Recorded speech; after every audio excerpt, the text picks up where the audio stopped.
Morning all my dear friends. October 2 നമ്മുടെ പ്രിയപ്പെട്ട മഹാത്മാഗാന്ധിയുടെ ജന്മദിനമാണല്ലോ. നമ്മുടെ രാജ്യത്തിന് സ്വാതന്ത്ര്യം നേടിത്തരുന്നതിന് മുൻനിരയിൽ നിന്ന് പ്രവർത്തിച്ച മഹാനായ നമ്മുടെ രാഷ്ട്രപിതാവിന്റെ ജന്മദിനത്തോടനുബന്ധിച്ച് അദ്ദേഹം സന്ദർശിച്ച പയ്യന്നൂരിലെ ഗാന്ധി സ്മൃതി മ്യൂസിയത്തിലെ കാഴ്ചകളാകട്ടെ ഇന്നത്തെ എപ്പിസോഡ്.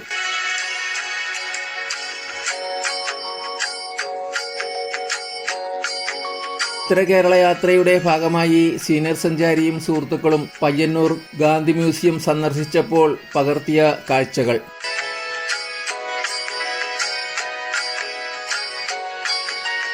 107 വർഷം പഴക്കമുള്ള ഒരു പഴയകാല പോലീസ് സ്റ്റേഷനാണ് ഇപ്പോൾ മ്യൂസിയം. ഈ പോലീസ് സ്റ്റേഷന് ഇന്ത്യൻ സ്വാതന്ത്ര്യ സമരവുമായി ബന്ധപ്പെട്ട വളരെയേറെ കഥകൾ പറയാനുണ്ട്. സ്വാതന്ത്ര്യ സമര സേനാനികളെ തുറുങ്കിലടച്ചിരുന്ന പോലീസ് സ്റ്റേഷൻ ഇപ്പോൾ ഒരു സംരക്ഷിത സ്മാരകമായി കേരള പുരാവസ്തു വകുപ്പ് കാത്തുസൂക്ഷിച്ചു പോരുന്നു. സ്വാതന്ത്ര്യ സമര പോരാളികളെ ലോക്കപ്പ് ചെയ്ത് കൊടിയ പീഡനങ്ങൾക്ക് ഇരയാക്കിയിരുന്ന കെട്ടിടം. നാശോന്മുഖമായിരുന്ന ഈ കെട്ടിടം 2007 മിനി സിവിൽ സ്റ്റേഷൻ പണിയുന്നതിനു വേണ്ടി സ്ഥലം ഏറ്റെടുത്തതോടെ പുതുക്കിപ്പണിത് ഇവിടെ മ്യൂസിയം സ്ഥാപിക്കുകയായിരുന്നു. ഒരു ഇന്തോ കൊളോണിയൽ സ്റ്റൈൽ കെട്ടിടം. 12 അകത്തളങ്ങളോട് കൂടിയ 3 നാലുകെട്ട് ഇവിടെ കാണാം. സ്വാതന്ത്ര്യ സമര പോരാളികളെ പാർപ്പിക്കുന്നതിന് 12 സെല്ലുകളുള്ള ഒരു ജയിൽ ഈ കെട്ടിടത്തിൽ പ്രവർത്തിച്ചിരുന്നു. സൈമൺ കമ്മീഷൻ റിപ്പോർട്ട് ബോയ്ക്കോട്ട് ചെയ്തതിലൂടെ സ്വാതന്ത്ര്യ സമരം ശക്തി പ്രാപിക്കുകയായിരുന്നു പയ്യന്നൂരിൽ. 1928 പയ്യന്നൂരിൽ വെച്ച് നടത്തിയ KPCC സമ്മേളനത്തിൽ പണ്ഡിറ്റ് ജവഹർലാൽ നെഹ്റു പങ്കെടുത്തതിലൂടെ സ്വാതന്ത്ര്യ സമരത്തിന് ഒരു പുതിയ അധ്യായം രചിക്കപ്പെടുകയായിരുന്നു.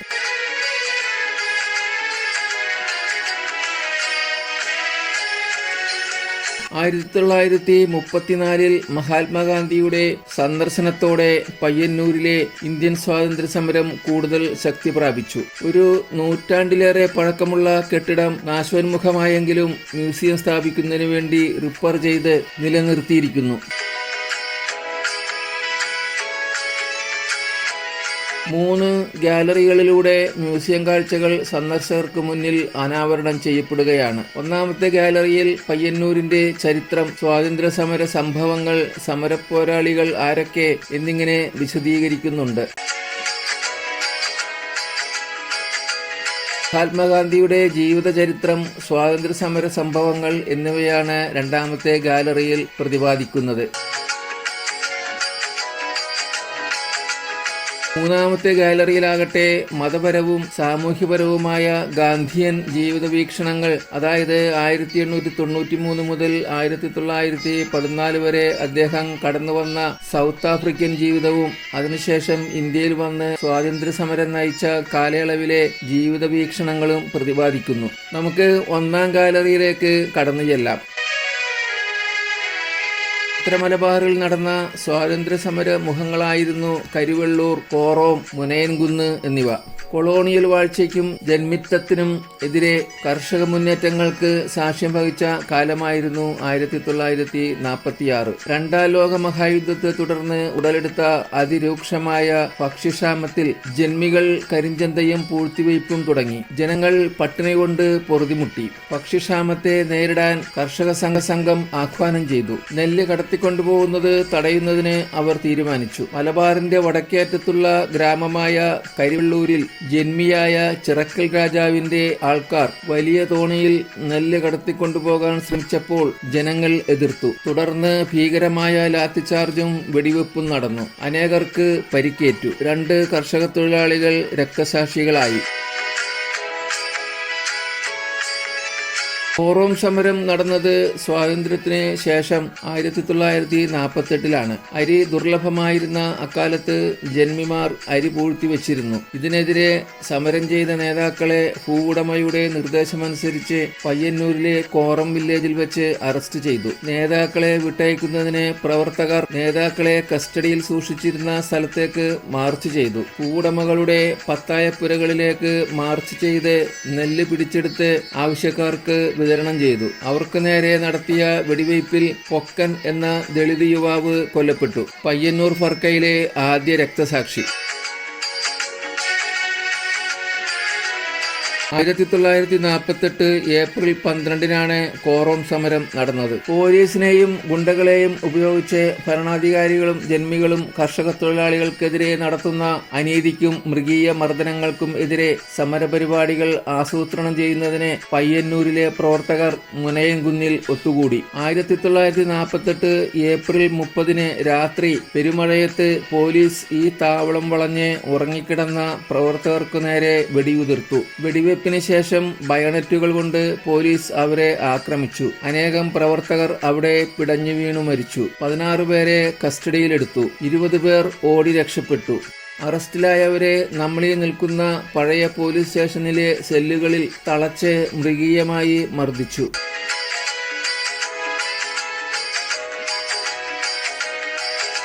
സമരയോദ്ധാക്കളുടെ ചിത്രങ്ങളാണ് ഇവിടെ പ്രദർശിപ്പിച്ചിരിക്കുന്നത്. സ്വാമി ആനന്ദ Theerthan, AK Gopalan, കേരളീയൻ, N Subrahmanya Shenoy, AK Kunhirama Poduval, N Kunhambu, Puthiyadath Raman, TCV Kunhirama Poduval, TV Kunhambu സ്രാപ്പു, N Srikanta Poduval, TCV Kunhikkanna Poduval, Kana Kunhikkannan Nambiar, VM Govindan Nambeesan, KP Kunhirama Poduval, KM Kunhambu, KP Narayana Poduval, K Krishnan master, Panangappadan Kunhiraman എന്നിവരുടെ ചിത്രങ്ങളാണ് ഇവിടെ പ്രദർശിപ്പിച്ചിരിക്കുന്നത്.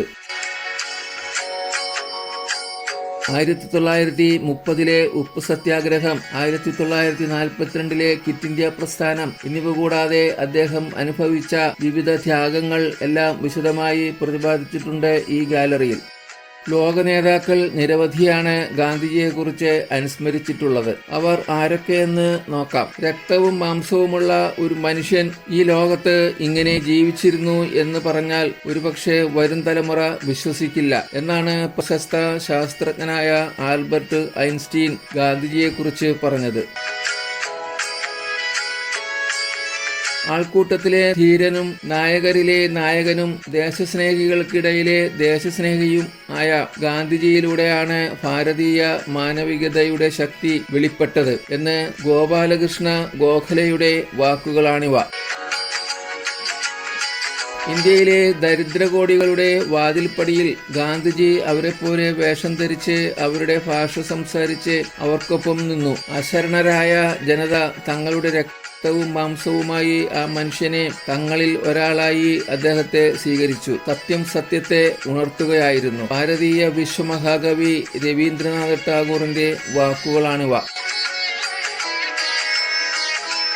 വിയറ്റ്നാം യുദ്ധത്തിൽ അമേരിക്കയെ പരാജയപ്പെടുത്തുന്നതിന് നേതൃത്വം നൽകിയ വിപ്ലവകാരിയും യുദ്ധാനന്തരം സ്വതന്ത്ര വിയറ്റ്നാമിന്റെ പ്രധാനമന്ത്രിയും പ്രസിഡന്റുമായിരുന്ന ഹോജിമിൻ ഇപ്രകാരമാണ് ഗാന്ധിജിയെക്കുറിച്ച് പറഞ്ഞത്. ഞാനും മറ്റുള്ള പലരും വിപ്ലവകാരികളായിരിക്കാം, പക്ഷെ ഞങ്ങൾ മഹാത്മാഗാന്ധിയുടെ ശിഷ്യന്മാരാണ്. അതിൽ കൂടുതൽ ഒന്നുമില്ല.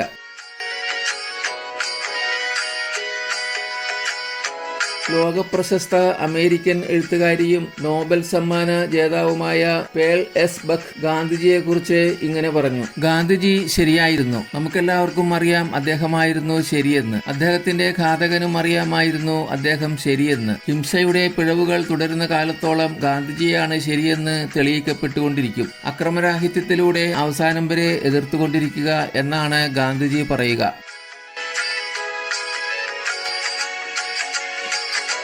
ഗാന്ധിജിയെ സ്വന്തമായി കിട്ടിയ ഭാരതമേ, ധൈര്യത്തോടെ തലയുയർത്തി നിൽക്കൂ. കറുത്തവർഗക്കാരുടെ പൗരാവകാശങ്ങൾക്ക് വേണ്ടി പോരാടിയ അമേരിക്കൻ പള്ളി വികാരിയും രാഷ്ട്രീയ തത്വചിന്തകനും ആയിരുന്ന മാർട്ടിൻ ലൂതർ കിങ് മഹാത്മാഗാന്ധിയെക്കുറിച്ച് ഇങ്ങനെ പറഞ്ഞു. മാനവരാശിക്ക് മുന്നേറണമെങ്കിൽ ഗാന്ധിജി ഉണ്ടായേ തീരൂ. മാനവികതയിൽ ഉറച്ചുനിന്ന് ലോക സമാധാനത്തിനു വേണ്ടി ജീവിക്കുകയും പ്രവർത്തിക്കുകയും ചെയ്ത ഗാന്ധിജിയെ അവഗണിക്കുന്നത് നിങ്ങൾ ചെയ്യുന്ന മഹാ അബദ്ധമായിരിക്കും. ടിബറ്റൻ ബുദ്ധവംശരുടെ ആത്മീയ നേതാവായിരുന്ന ദലൈലാമ ഗാന്ധിജിയെക്കുറിച്ച് പറഞ്ഞത് ഇങ്ങനെ. ഗാന്ധിജിയോട് എനിക്ക് അങ്ങേയറ്റത്തെ സ്നേഹവും ആദരവുമാണ്. മനുഷ്യന്റെ മനസ്സിനെ ആഴത്തിലറിഞ്ഞ മഹാനായ മനുഷ്യസ്നേഹി. മനുഷ്യന്റെ കഴിവിന്റെ ഗുണപരമായ വശങ്ങളെ പൂർണ്ണമായും ഉത്തേജിപ്പിച്ച് പ്രതിലോമകരമായ വശങ്ങളെ നിയന്ത്രിച്ച് നിർത്തുവാൻ ഗാന്ധിജി സദാ ശ്രമിച്ചു. എന്റെ കുട്ടിക്കാലം മുതൽ തന്നെ ഗാന്ധിജിയുടെ ജീവിതം എനിക്ക് പ്രചോദനമായിരുന്നു.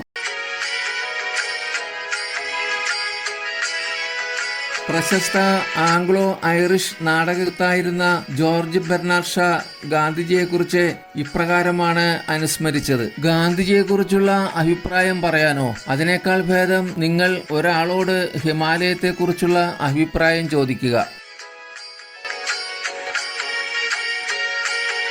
ഗാന്ധിജിയോടൊപ്പം സ്വാതന്ത്ര്യ സമരത്തിൽ പങ്കെടുക്കുകയും പിന്നീട് ഇന്ത്യൻ പ്രധാനമന്ത്രിയാകുകയും ചെയ്ത ജവഹർലാൽ നെഹ്റു ഗാന്ധിജിയെക്കുറിച്ച് ഇപ്രകാരം അനുസ്മരിച്ചു. നമ്മുടെ ജീവിതത്തിൽ നിന്ന് പ്രകാശം മാഞ്ഞുപോയിരിക്കുന്നു. എവിടെയും ഇരുട്ടാണ്. പ്രകാശം പൊലിഞ്ഞെന്നാണോ ഞാൻ പറഞ്ഞത്? എനിക്ക് തെറ്റുപറ്റി. പ്രകാശിച്ചിരുന്നത് ഒരു സാധാരണ ദീപമായിരുന്നില്ല. 1000 വർഷങ്ങൾക്ക് ശേഷവും അതിവിടെ പ്രകാശം ചൊരിയും. നൂറ്റാണ്ടുകളിലൂടെ ആയിരം ഹൃദയങ്ങൾക്ക് അത് ആശ്വാസം പകർന്നുകൊണ്ടിരിക്കും.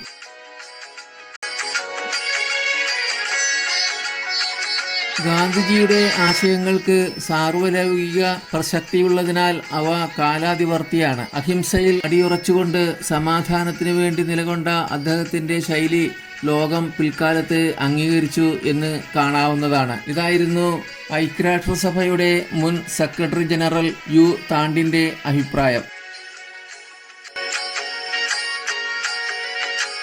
ഫ്രഞ്ച് നോവലിസ്റ്റും നാടകകൃത്തും നോബൽ സമ്മാന ജേതാവുമായ റൊമെയ്ൻ റോളണ്ട് ഇപ്രകാരം പ്രതികരിച്ചു: ഗാന്ധിജി ഇന്ത്യയുടെ മാത്രം ദേശീയ നായകൻ ആയിരുന്നില്ല. വിസ്മൃതിയിലേക്ക് പോവുകയോ ചതിക്കപ്പെടുകയോ ചെയ്ത യേശുക്രിസ്തുവിന്റെ ആശയങ്ങൾ പുനരുജ്ജീവിപ്പിച്ച മഹാനായ വ്യക്തിയായിരുന്നു പാശ്ചാത്യ ലോകത്തിന് ഗാന്ധിജി.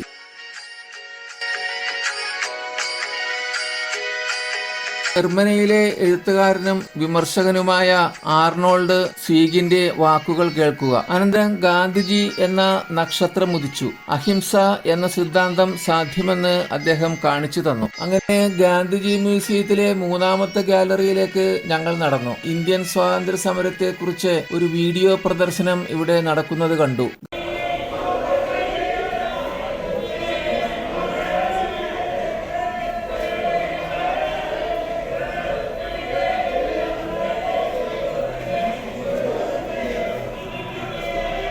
ഗാന്ധിജിയുടെ തത്വചിന്തകൾ എഴുതിവെച്ച അനേകം ബോർഡുകൾ, മഹത് വചനങ്ങൾ, താളിയോല ഗ്രന്ഥങ്ങൾ എല്ലാം കണ്ട് മനസ്സ് ഇന്ത്യയുടെ സ്വാതന്ത്ര്യത്തിനു മുമ്പുള്ള കാലഘട്ടത്തിലേക്ക് ചിറകടിച്ചു പറന്നു. എന്തെല്ലാം സംഭവങ്ങൾ! എത്രയെത്ര മഹാരഥന്മാർ നമുക്ക് സ്വാതന്ത്ര്യം നേടിത്തരുന്നതിനു വേണ്ടി മൃഗീയ മർദ്ദനങ്ങൾ അനുഭവിച്ചു. ഗാന്ധിജിയുടെ നേതൃത്വത്തിൽ പ്രമുഖ സേനാനികൾ നേരിട്ട തിക്തമായ അനുഭവങ്ങൾ മനസ്സിലൂടെ ഒരു നിഴൽ ചിത്രം പോലെ കടന്നുപോയി. ഇന്ന് നാം അനുഭവിക്കുന്ന നമ്മുടെ സ്വാതന്ത്ര്യം ദാനം ചെയ്തത് അവരാണല്ലോ എന്ന് ഓർത്തപ്പോൾ ആ ഓർമ്മകൾക്ക് മുമ്പിൽ ശിരസ് നമിച്ച് ഞങ്ങൾ പതുക്കെ മ്യൂസിയത്തിന്റെ പടിക്കെട്ടുകൾ ഒന്നൊന്നായി ചവിട്ടിയിറങ്ങി. അപ്പോൾ എല്ലാവർക്കും നല്ലത് മാത്രം സംഭവിക്കട്ടെ എന്ന് ആശംസിച്ചുകൊണ്ട് ഗാന്ധി ജയന്തി വേളയിൽ ഈ വീഡിയോ നിങ്ങൾക്കായി പുറത്തിറക്കുകയാണ്. ബൈ.